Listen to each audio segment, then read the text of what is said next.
What's going on, everybody? It's Frontz, and we're here again for the 8th attorney investigation in Miles Edgeworth, as we are heading into the second investigation down here in the cargo hold after LeBlanc came down here and gave us something else to investigate. So let's get moving up here. We're gonna come over to this thing. This is a rather large piece of cargo. There's a tag on it, sir. Let's see. Alfred's red statue. Never heard of it. Nor have I. What I care about is if we could prove it wasn't here at the time of the crime. Then let's get investigating, sir. How did he get back up over that thing? Look here! Don't go on about touching my possessions without my permission! Ah, don't rush up on me like that, pal. So, this belongs to Mr. LeBlanc, does it? I should see what else I can find out from him. So we don't have any problems here. Let's go talk to him. I take it that this large piece of cargo belongs to you, Mr. LeBlanc. Of course it is mine. I shipped this fine piece of art from Europe. This Alfred statue is worth 10 million cents. No, maybe much, much more. Why would you say cents and not dollars? Mr. LeBlanc's reasons for choosing this plane must have been a large cargo hold. 10 million cents? I suggest you stop trying to calculate how many packs of noodles that makes, Detective. Darn, how do you do that? I feel like you could keep getting better and better at this, at seeing right through me every year. Though, I go with each revolution of the planet around the sun. I have the distinct impression he continues to madly spin in place. Hey, Mr. Edgeworth, so that 10 million cents, is that in euros or dollars? Does it really make a difference to our case? Mr. LeBlanc, there is a chance that your cargo is related to the murder case. I was wondering if you would allow us to examine it a bit closer. It's a very valuable piece of art, so now there will be no touching.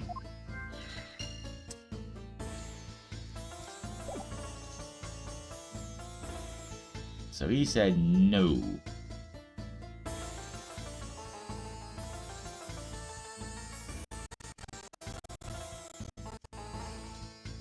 A little bit of logic here. There seems to be a little something here. Let me think. Oh, there's only 2 spots, so yeah, valuable piece of art, connect. If Mr. LeBlanc has something to do with the smuggling, then it's possible this fake statue was brought aboard in Zen-Fa. I think I need to question him a bit further. Here's all my logic pieces.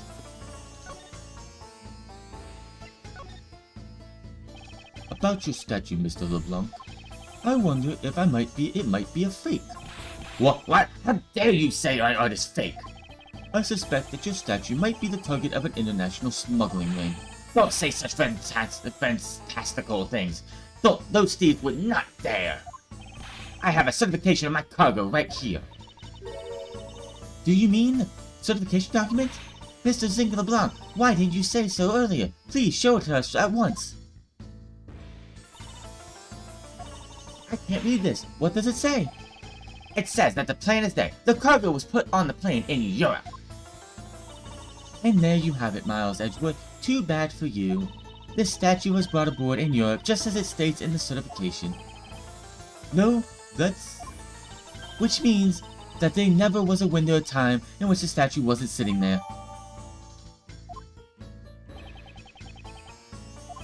I respectfully disagree. We cannot disconnect the theory until I see the statue for myself. Then you can have your wish. Look at it yourself and see I am right. I know I've seen it somewhere before. This is the Alfred statue? It gives off such a feel of art, I can practically smell it. The statue is a high amount of historical value. After it was unveiled at the museum in Europe, I brought it to this country to exhibit it. Okay, yeah, that's definitely a fake. I believe a closer look is warranted here. So this is the famous Alfred statue. What is it, Mr. Edgeworth? Did you find something? There's something wrong with this picture. We should examine it for more detail. Well, let me see these eyes. Let me see the eyes. Are these eyes made of some sort of gem? That's a real nice shade of orange. For a second, I couldn't even tell they were a jewel. Oh, but that kind of remind me of the eyes of that stray cat that lived near my house. Are these eyes supposed to be this color? Is it possible this statue is a fake?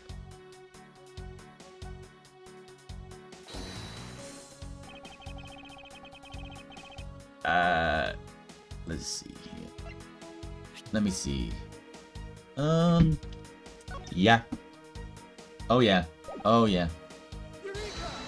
Eureka! Those eyes are awfully orange, don't you think? Yeah, and pretty. They remind me of sunsets when I was a grade school kid, sir. I don't think you see what I'm talking about. Now, I do, but I really like the color of the sun when I was sitting, sir. The memories. I remember standing out in the field, spinning with my arms around until I fell ill. I don't care about sunsets, focus detective. What color are the eyes in this photo? Huh? Sir, they're red. As I thought, the statue is a fake. Mr. LeBlanc. What do you want? Do you not know I'm a busy man? I allow you for 2 seconds for an answer. The Alfreds, I suppose this is your pride and joy, is it not? It is the biggest trophy in this European trip. Do you know why I wanted to possess this statue? The trigger started 17 years ago. Let us grab a chair, sir. It sounds like this is going to be a long story. Mr. LeBlanc, I regret to inform you, and you have my heartfelt sympathy, but... What is it? What is that? Sympathy for what? You'll see. I'd like to see you compare the eyes. That large fellow there has very bright and pretty eyes compared to you. I wasn't talking about the two of us. I meant the eyes of the statue in front of us and the ones in this photo. Why are they starting yelling? Oh, now then, oh. Is this a photo of the statue on display at the museum in Europe? No! Now do you see, Mr. LeBlanc? The statue before us is a fake. Fake? I believe that even further examination will be required, now that we have confirmed that this is indeed a fake. There must be some sort of proof that this brought on board in Zhang Fa, and I will present to you the evidence to resolve the remaining contradiction. First off, that looks like a glass case. How did this guy fall down on this glass case and not shatter it? Go below. Well, this doesn't look suspicious at all.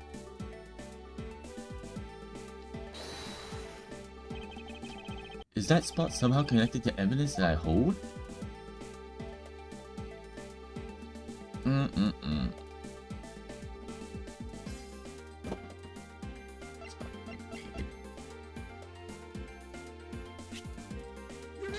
Eureka! There is clear contradiction here. What are you going on about? It's just a simple case of cargo covering stuck under other pieces of cargo.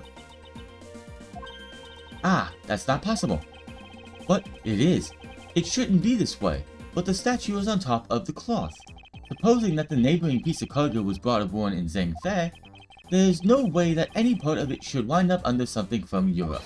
Which means that this fake statue was smuggled aboard in Zhangfa, while the real statue was probably stolen.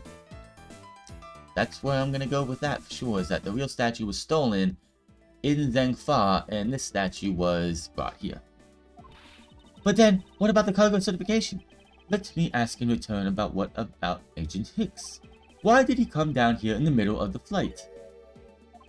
There is only one reason why the secure proof of smuggling activity aboard this flight. No, you're saying that, but I don't believe he had to do that mid-flight. We could have just easily inspected all of the cargo after the plane landed. That may be true, however, you have it backwards, Franziska. Sure, Agent Hicks could have waited until after the plane had landed, but he had a reason for coming down to the cargo hold. Suppose he had found the fake at the airport. It would have been after the swap had occurred. At that time, the suspicion would naturally fall onto the statue's owner, who would have no way to prove that the statue was switched without his knowledge, which means there is someone involved in who is forging or modifying cargo certifications.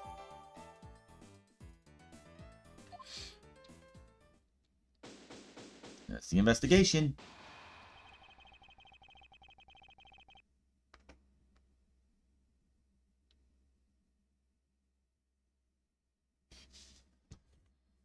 I guess the victim knew the real version of this was gonna be nabbed, huh? Yes, while the photo could be seen as nothing more than a simple souvenir, it was in fact taken to be used as a reference document later on. Next, Agent Hicks had to secure proof that the smuggling had taken place. He came down here to take a picture of the cargo hold. A rather empty one at that, right before the fake statue could be loaded on board. A photo of the hold missing a valuable piece of cargo would have been proof enough. After that, all he had to do was hold the Zang fake cargo crew and arrest the smuggler. Exactly. This only goes to prove my theory. If the statue was not in the cargo hold during the European Zang flight leg of the trip, there would have been enough height from which Agent Hicks could have fallen to his death. Officer, move this statue immediately. I want a thorough examination of the floor underneath, now. Thing's pretty big. Miss Longhar, I'm ready to report my findings. Go on. After moving the Alfred statue out of the way, we tested the area under the luminol, and there was a reaction. That's blood. I see. There was a reaction to luminol, an indication that was spotted that blood was in that spot. Yeah. Can we stop looking at that now, sir? It would seem that my deduction was correct after all. I suppose that would appear that way. The culprit cleaned the blood up well. How do you think that the killer did that? How did the killer clean up the blood?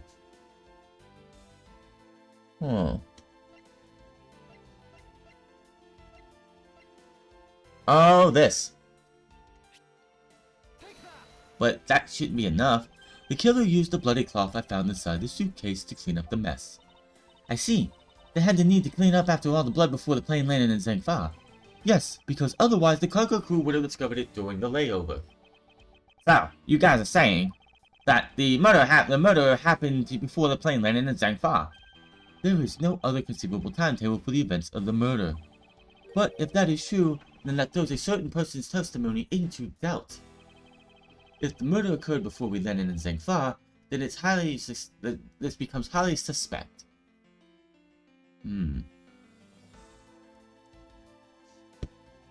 It would be melee, wouldn't it?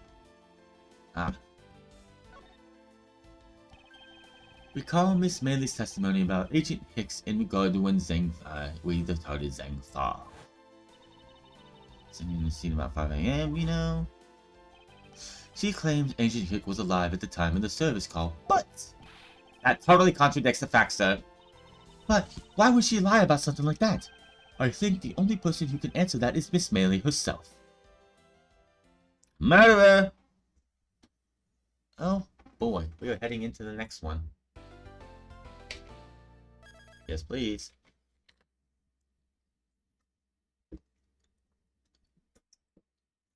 We're still going.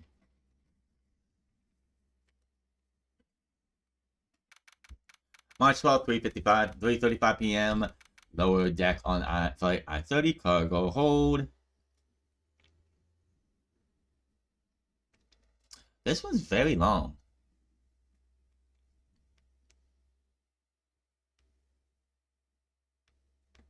Alright, let's hear this testimony.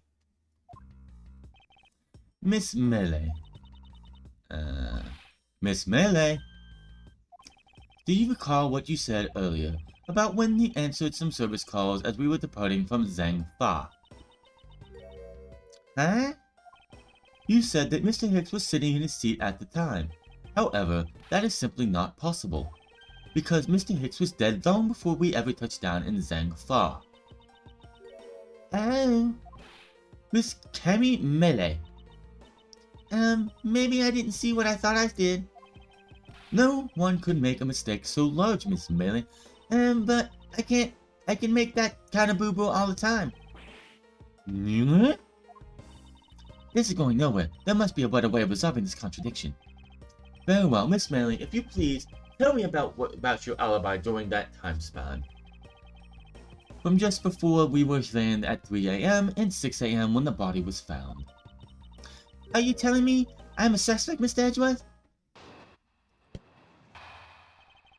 She is, like, completely out of it. Oh yeah. From 3 to 4, I was, in the flight attendant's room. Why am I lonesome? What is she doing? Yeah. And from 5 to 6, I was, in the flight attendant's room, all by my lonesome. How is this man supposed to react to a testimony like that?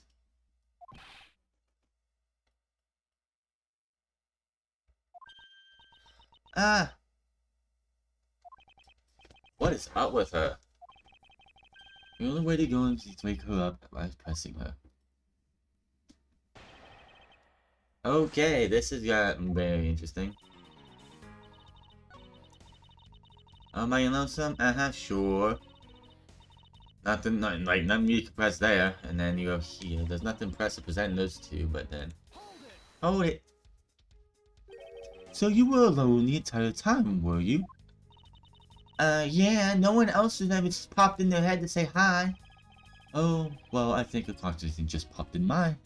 And to say hi.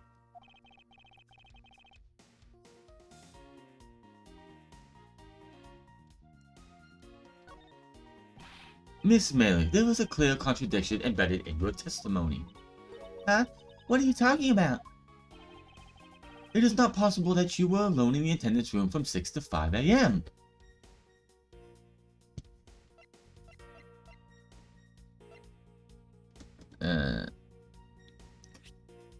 Bartman and I played shop and left it in the attendance room at 5:30 timestamp.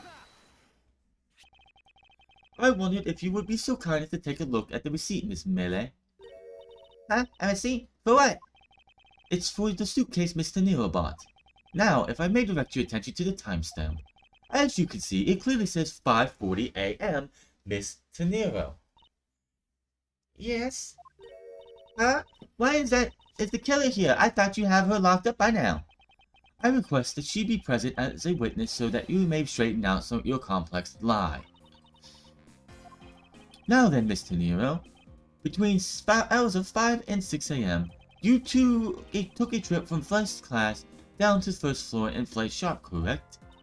Yes. I went to the shop to buy a suitcase, after which I went straight to the attendant's room to drop it off. And did you see Miss Melee there at the time? No. So, Miss Melee, where were you really between the hours of 5 and 6 a.m.?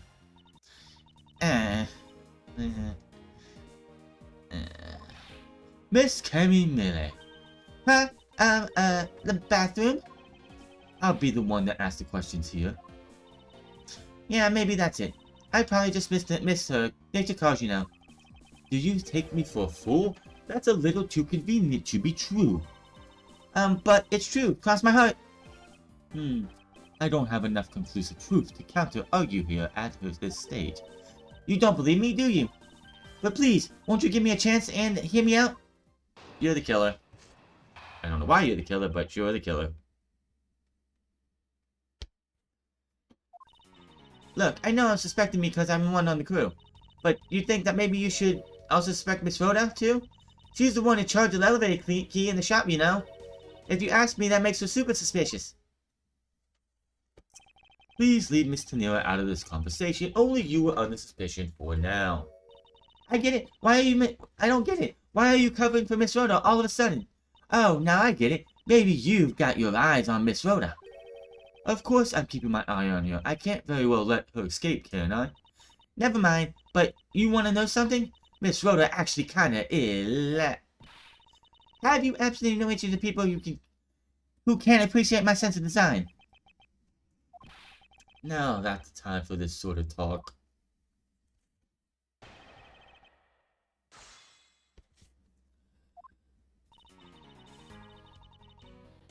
Yeah, but you're thinking maybe I'll suspect it too.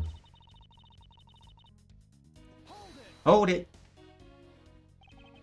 And what are you in charge of, Miss Melee? I take care of the attendance rooms? That doesn't count. But I have spent so much time in there, it might as well be my responsibility. Mr. Edgeworth, Cammy is very talented in languages, though she's assists passengers who may not speak English. Especially those who speak Norwegian. She is the only one in the flight who is fluent. Oh, you mean that kind of what am I in charge of? Why didn't you say so in that first place? What else could I have meant? I literally just facepalmed. So yeah, I'm good at Norwegian. She's fluent in Norwegian. Then I suppose you're in charge of processing documents in Norwegian. Yeah, take care of everything that has to do with Norwegian. Very interesting.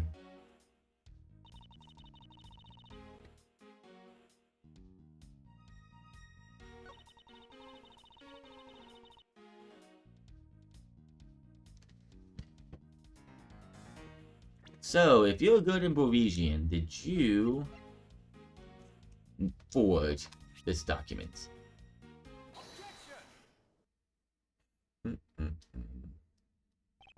So, you're the only one in this flight crew that speaks Norwegian. Is that correct? Wake up. Oh, yeah, I guess, so. I studied abroad in Norwegian for a while. I'm spelling that name wrong and I don't care. Is that the case, then? The signature on this document belongs to you, doesn't it? This is a falsified piece of document with only one purpose. To lead anyone who read it to believe that Mr. LeBlanc's statue was loaded in Europe. The only person who could have either prepared or processed this document in Norwegian is you, Miss Melee. Without your participation, the smuggling of the Alfred could not have occurred. That's why you're the killer. Don't sleep while I'm pointing my finger at you. Oh, I wouldn't dream of falling asleep on you, Mr. Edgeworth. It is exactly as you say. Are you confessing to having participated in the smuggling? No, far from it. It is true that I was the one who signed off on that document, but you can't use that fact alone to make your allegation a smuggling shtick. There is no direct correlation after all. All I have in my signature is a piece of paper. Really, all you did was sign it. I neglected to check if the cargo had been loaded onto the plane properly. So sorry about that. It seems that she has finally woken up. This is going to be one tough fight. Suppose, and this is just a supposition, even if I was involved in the smuggling, you can't throw that charge of murder on me just like that. If you were involved in the smuggling, you would have motive to kill. Agent Hicks was in the middle of an investigation regarding a smuggling ring, and just when he was about to close in, he's killed by a member of that ring. Well, did you ever stop to think that maybe Rhoda is the smuggling ring member? After all, unlike me, Rhoda has access to many things on this plane for work purposes. So perhaps there is some element of setup at play in this case. What are you talking about? Don't worry, I wasn't talking about you, I meant the killer. First, it was myself, and now Miss Tenera, who is under the microscope. Seems to me that the killer is going to great lengths to pin the crime on anyone they can. That's what a killer would do. You have no proof of that Rounder is set up, or that she isn't. Actually, I believe that she was indeed the intended target from the very beginning. I believe that the plan was to push all of the blame for the crime onto her. And this evidence will prove my suspicion. This proves the killer was one out to frame Miss Tenera in the very beginning. I need a chance to breathe.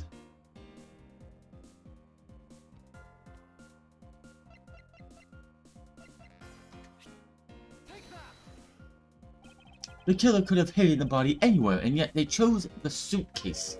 Why is that? Perhaps it was to move the body up from the lower deck to the first floor. However, why go through the trouble to do so? The only way of these actions makes sense is if the killer had wanted to frame Miss Tenera for the murder. So Miss Tenera buys a suitcase on every flight. She works without fail. But should her suitcase be switched with the one containing the victim's body, that would put her in a very tight spot. Unfortunately for the killer, the turbulence put an end to that plan. There wasn't enough time to put the body back into the suitcase. Ergo, they made do with whoever was at hand, adapted their plan, and tried to frame me as I lay unconscious on the floor from the turbulence. The killer then went to hide the suitcase in the flight shop, and brought the piggy bank back to the elevator in order to fabricate a false weapon. A lot of work for a fruitless endeavor, wouldn't you agree? Sounds like the killer had a tough time, don't too hard, huh? I mean, why did the killer need to frame someone that badly anyway? That is because of the special circumstances around this particular case. And that is the mean murder victim. Right? The special circumstances is simply that the murder took place on a plane mid-flight. No matter which country, customs is quite strict at this day and age. So no matter what you do, the chances that the body will be found is very highly. Therefore, there was no choice but to frame either Miss Tenera or myself. In other words, the only one who fits within the boundary of this criminal movement is not Miss Tenera or myself, but you, Miss Cammy Melee. Only you and you alone could be the killer. Yeah, and... Are you done already? I am about to fall asleep again. Anyway, let's be honest. You don't have anything on me other than a whole lot of circumstantial evidence. Yeah. I can see the outline of how the murder occurred, but I have no definitive evidence. And isn't there a piece of evidence that's still unaccounted for? Something that I still can't fit into the big picture. The phone, right?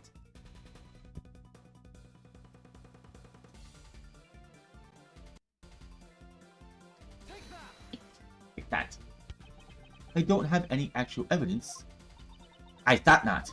But that's because it went missing and still is. Missing? What do you mean by that? Is it that complex puzzle that it... the complex puzzle that is this case, there was one piece I keep getting stuck on. And that is the victim's cell phone. Bazinska.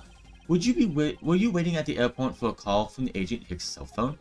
Or at least that's what you told me. That's right.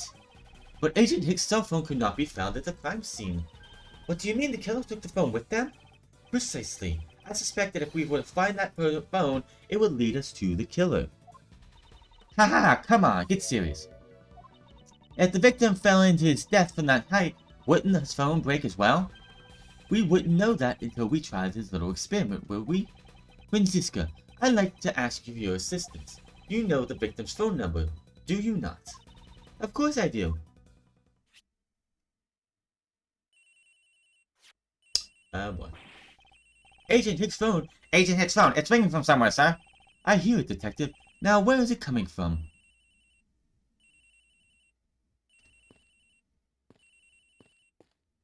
Oh, that actually turned the sound on.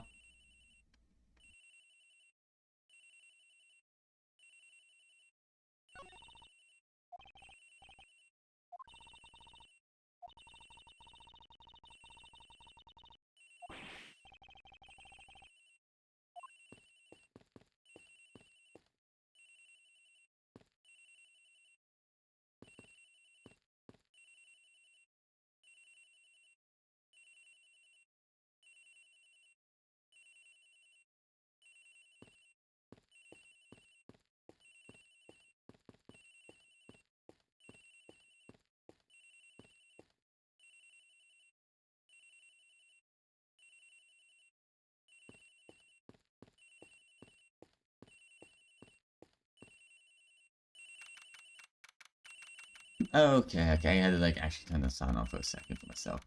March 12th, 4:12 p.m. My 94th floor. The ringing's coming from somewhere in here, sir. Leave no stone unturned, Detective Gunshoes. We must find it.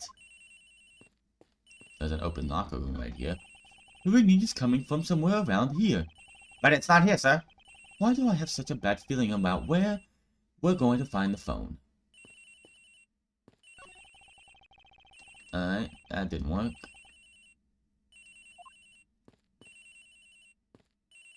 Let me go. I think I'm on the wrong one. Come on.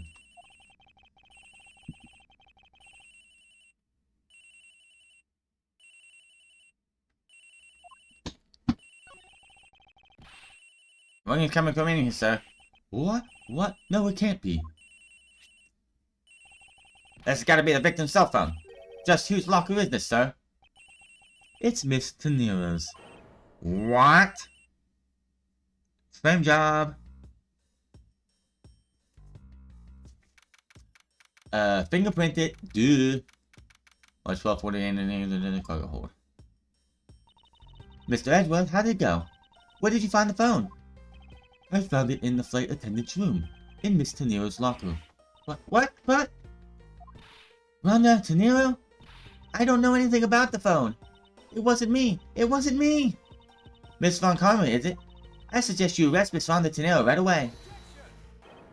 Wait, I have a theory. This is related to the incident with the key card.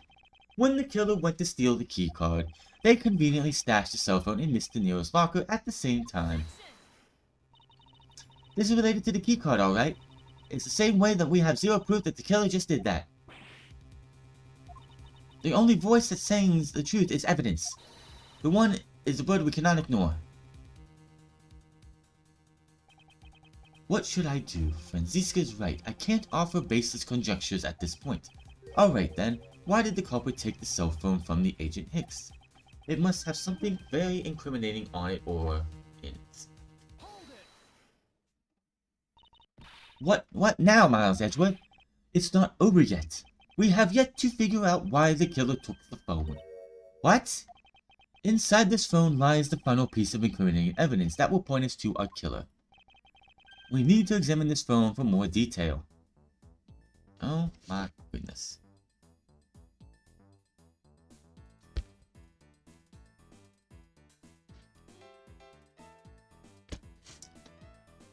Can I zoom in? I got to do the little now.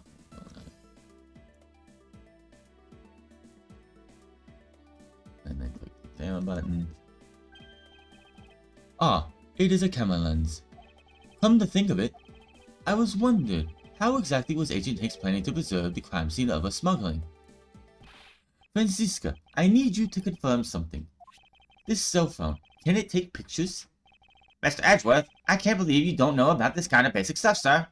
This looks very similar model to my own. And mine could take some photos just fine. Do you think Agent Hicks could have taken some pictures with this? In particular pictures as the evidence of this case smuggling? If so, I'd say there may be some very inconvenient photos in here for a killer smuggler.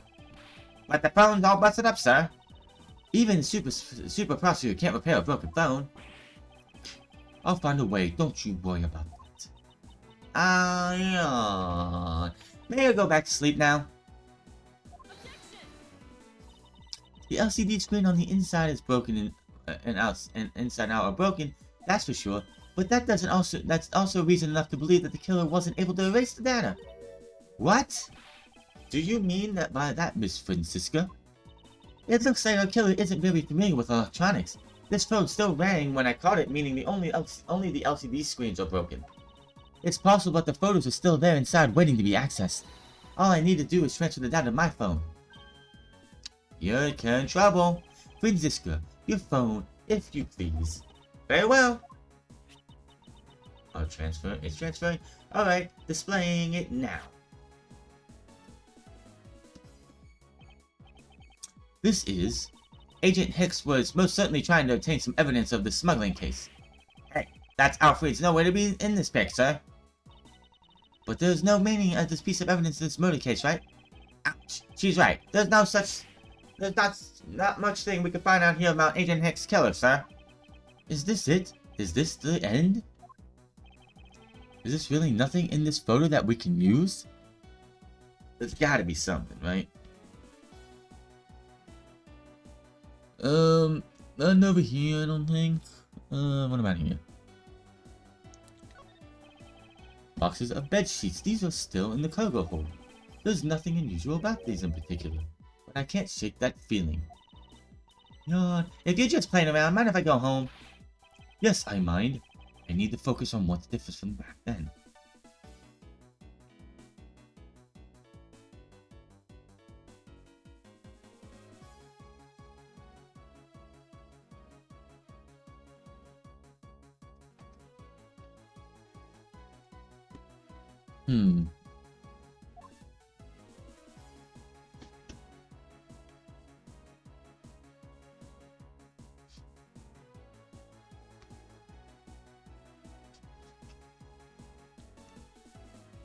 Ah, these boxes.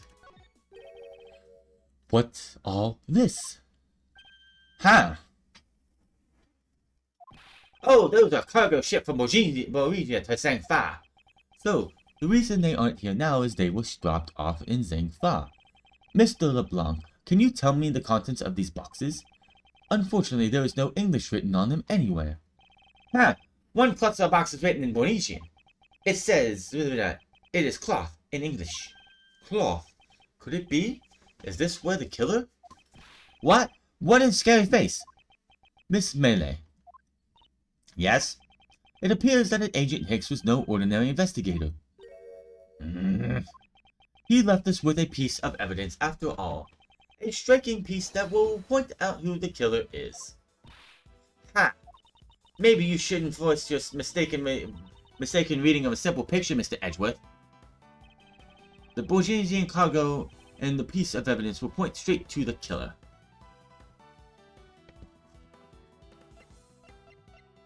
I mean, this had to come from that, right? It's Borgesian cloth. Take that! And what is that supposed to prove? That the killer used this piece of cloth to wipe up the blood they had spilled. And there was not one thing that bothered me this whole time. Where did it come from? And now I have finally found my answer, in this very photo. The cargo that was unloaded in Zhangfa had a cloth written on it. In Borgesian, that is. And this is where the killer grabbed a piece from to clean the up with the blood. That's right. The killer was someone who could read and understand Borgesian. And the only crew member that fits that description is you, Miss Cammy Melee. Ah, that pretty flimsy. The killer probably searched through all the boxes looking for something to use. When you're frantic, you don't care if the box is English or Borgesian. Sorry, but I cannot agree with your assessment of the killer's indiscriminate nature. What? There was no need for the killer to tear through the boxes at random at all. And if the killer supposedly could not comprehend Borgesian, well then, logically the killer would have opened the box first.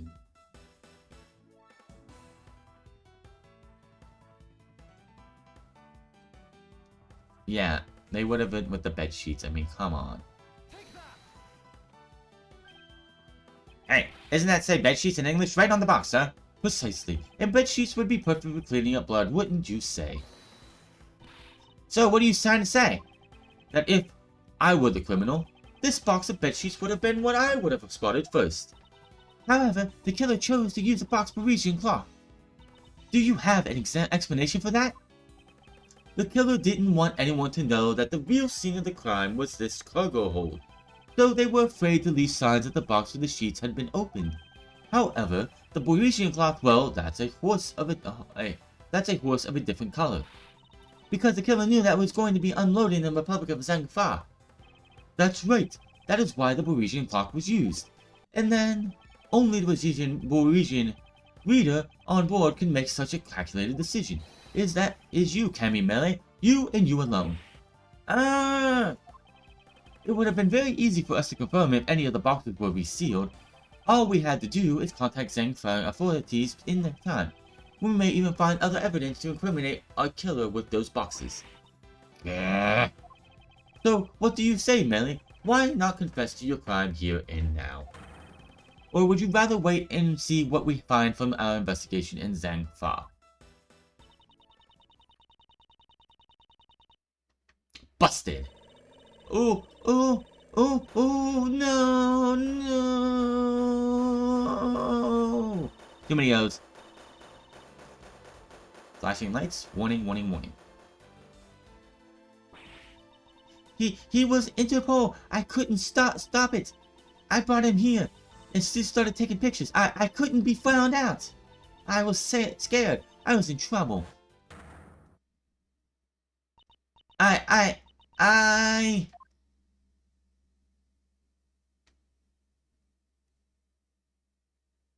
You killed him. March 12th, 5:26 p.m. Flight 190, 390, first floor lounge. We're finished making all the arrangements to take the suspect in, sir. Very good, detective. What about the smuggling route? Did she say anything about that?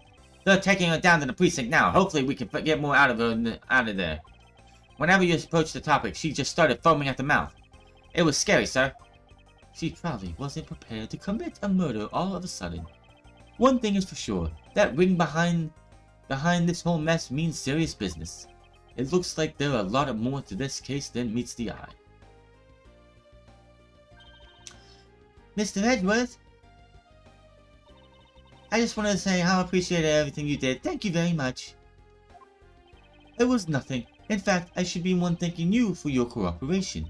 But truly, if it wasn't for you, I might not be here right now. Instead, I can continue to serve our passengers as a flight attendant. I hope that, well, please accept this as a token of my appreciation. That's... I see. You don't have to take it if you don't want to. No, I mean, I would never turn down a lady's generous offer. Oh, thank you. I'm sure it will serve you well. And remember, we are here at Airlines. We're always ready to serve Mr. Edgeworth. Thank you. I'll keep that in mind.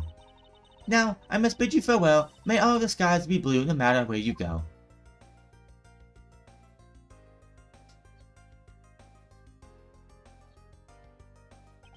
Can't believe it. We wound up investigating the whole day, sir.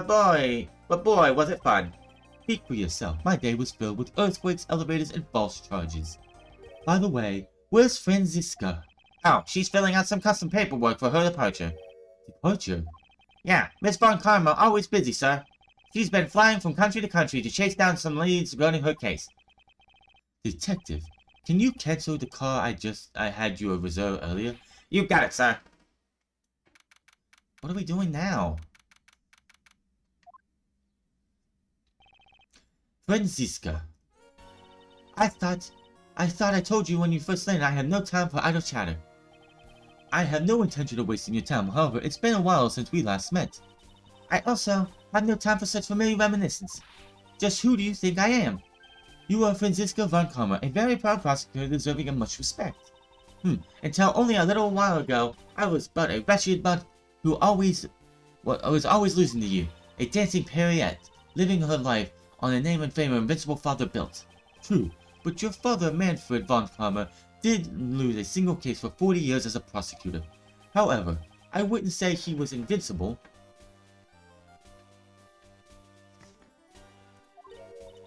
What are you talking about? I am tired of this. The group I'm on the trail is a little more troublesome than most. The smuggling route we found in time is only one silver in the big picture. Sounds like a dangerous assignment. Yeah, it does. I really don't have time to worry to take care of myself. Yes, I suppose you can. Plus, there is another agent on the case with me. Oh, another agent? He's a star among Interpol agent. He has the highest arrest rate. Who knows? He may even run into him one day. I was simply caught up in one case. I hardly see why we would cross paths. I suppose, but I doubt he will say the same. I am not following you. You'll understand soon enough. The flight has only just begun, Mrs. Edgeworth. The fight has just only begun, Mrs. Edgeworth. I'll be back in this country soon enough. And when I am, I can be sure I'll pay you back in full. Okay.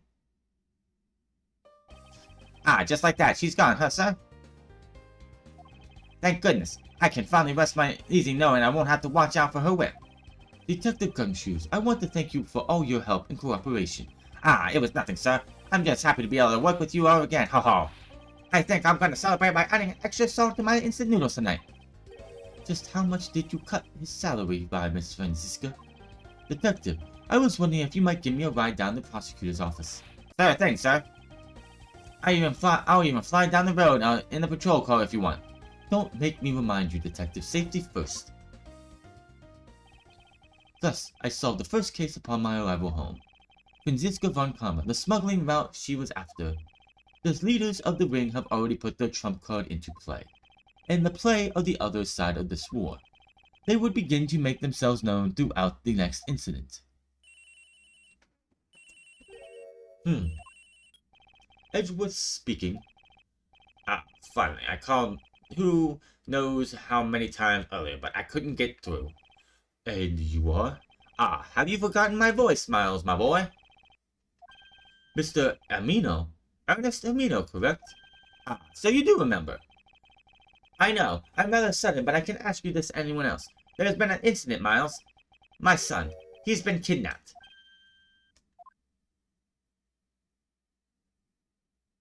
The end. Oh my god. We are not starting the kidnap turnaround yet. What's really happened? Let's go over the case we just went through after we save. We'll save that in a second. An international smuggling ring had set its sights on the Alfred statue. They had one of their members, Cami Melee, take a fake document stating that the statue had been loaded on the flight to Bulgaria. In reality, the statue was already smuggled off. Interpol suspects something was going on and sent one of their agents, Akabe Hicks, to investigate. Akabe Hicks went to an exhibit of the statue and took a picture of it as a reference. He also booked a flight on which the businessman who owns the statue, Zinc LeBlanc, was a friend on. Francisca von Karma was also notified to travel back to America to meet up with Hicks when they arrived. A while after the plane took off and started cruising, Hicks decided to check out the cargo hold. He went down the first floor using the elevator past and by an annoyed Mr. LeBlanc, waiting in his flight for his in-flight movie at the wrong time. Meeting Cammy, he asked her to take her to the cargo hold using the entrance for the flight attendant's room. They entered the strange cargo hold. Atop the stairs, the Hicks got a clear view of the cargo, finding that the Alfred statue was nowhere to be seen, and started taking pictures on his phone.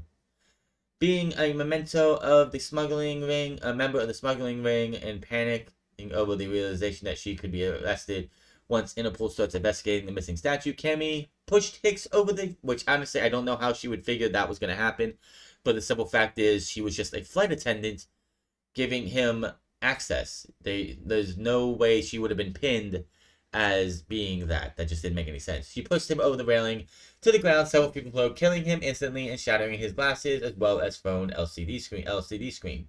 Realizing what she had done, Cammy knew she had to pin the crime on someone else. First, she cleared the blood from the floor using the Boresian cloth, knowing that it would be unload during the Zangfei refueling. Then she took the victim's phone, knowing that it contained incriminating evidence about the smuggling, but couldn't erase it due to the screen being broken. Remembering that her colleague Rhonda Tenero buys a suitcase by the time of every flight, she used one of the suitcases in the cargo hold to move the body. She planned to exchange it with the suitcase Rhonda bought to divert suspicion on her, but the body was too heavy to be carried by the suitcase. Thus, she went back to the flight attendant's room, stole Tenero's elevator keycard, and planted Agent Hicks' phone in the locker. Back at the cargo hold, she moved the suitcase and the body into the elevator. Her plan was going well until a patch of turbulence struck. Turbulence knocked the body out of the suitcase, scattering the victim's belongings everywhere. Miles Edwards also fainted from the turbulence.